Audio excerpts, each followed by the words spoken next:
Next question, একটি দ্রব্যের ধার্য মূল্য 900 টাকা, একজন দোকানদার 20% এবং 10% দুটি ক্রমিক ছাড় দেয়, তাহলে দ্রব্যটির বিক্রয় মূল্য কত? তার মানে কি দুবার ডিসকাউন্ট দেওয়া হয়েছে।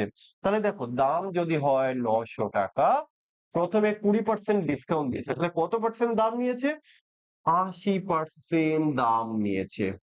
20% ডিসকাউন্ট দেওয়া মানে 80% দাম নিয়েছে।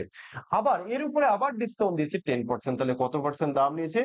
90% দাম নিয়েছে। চলো এটা ক্যালকুলেশন করো, উত্তর চলে আসবে। কি করে করবে?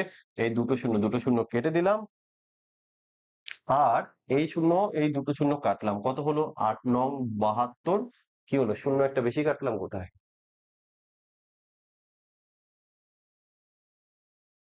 বিক্রয় মূল্য কত?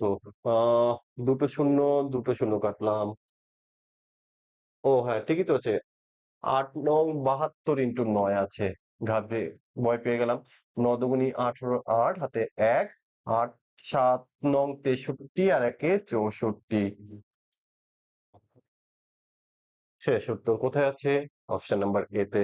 বলো, প্রত্যেকে বুঝতে পারছো? ওকে।